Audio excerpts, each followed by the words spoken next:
Hi friends, అందరు ఎట్లున్నారు? బాగున్నారా? నిన్నటి ముచ్చటతోటే కంటిన్యూస్గానైతే చెప్తాను. ఒక మనిషి బ్లాక్గా ఉంటే ఎంత ప్రాబ్లం అవుతుందో అనేది మీలో ఎంతమందికి తెలుసు? ఎంతమంది ఈ ప్రాబ్లమ్ని ఫేస్ చేసిండ్రో ఒక్కసారి చెప్పండి ఫ్రెండ్స్.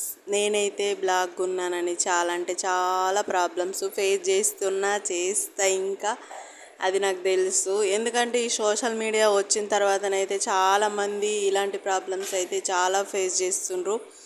ఎందుకంటే నాకు ఇంతకుముందు ఉన్న ఛానల్లో కూడా సేమ్ టు సేమ్ ఇదే ప్రాబ్లం, ఇప్పుడు కూడా సేమ్ టు సేమ్ అంతే అవుతుంది నాకు తెలుసు. ఎందుకంటే నాకు ఫస్ట్ ఆఫ్ ఆల్ కెమెరా ముందుకు వచ్చి చేసే అంతనైతే డేర్ అయితే లేదు. అందుకని నేను ఎక్కువ అంటే కెమెరా బ్యాక్ మళ్ళీ సపోర్టివ్ సిస్టమ్ కూడా ఏం లేదు కాబట్టి కంపల్సరిగా ఈ ఇబ్బంది అయితే నాకు ఉంటుంది, నాకు తెలుసు.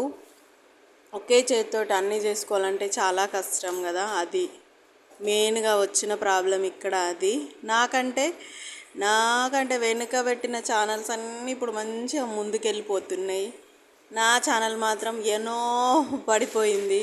ఆ ఛానల్ అయితే ఎటో పోయింది. దానికి తెచ్చే అంత డబ్బు అయితే నా దగ్గర లేదు, పెట్టే అంత డబ్బు లేదు. అందుకని దీంతో తంటాలు అయితే పడుతున్నా.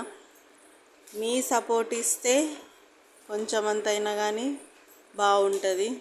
అందుకనే ఫ్రెండ్స్ ప్లీజ్, చాలామంది ఇట్లా అడగంగానే అందరికీ లైక్లు వస్తాయి, సబ్స్క్రైబర్స్ వస్తారు, అన్నీ వస్తున్నాయి. నాకెందుకు ఇట్లా అవుతుందో నాకు అర్థమైతే లేదు.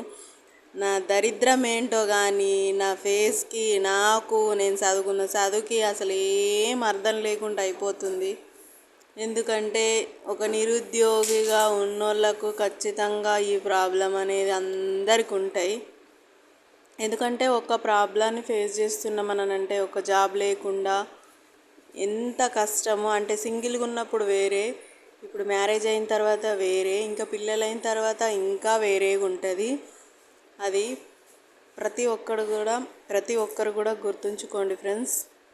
ఎందుకంటే పిల్లలైన తర్వాత మనకంటే ఎక్కువ అంటే పిల్లల మీదనే మన కాన్సన్ట్రేషన్ అంత ఉంటుంది కాబట్టి మనలాగా మన పిల్లలు ఉండొద్దని, మన కష్టాలు మన పిల్లలు పడొద్దని చాలా అంటే చాలా ప్రాబ్లమ్స్ ఫేస్ చేస్తూనే ఇంకా ముందుకైతే వెళ్తున్నాను. వాళ్ళకంటూ ఒక మంచి లైఫ్ ఇద్దామనని.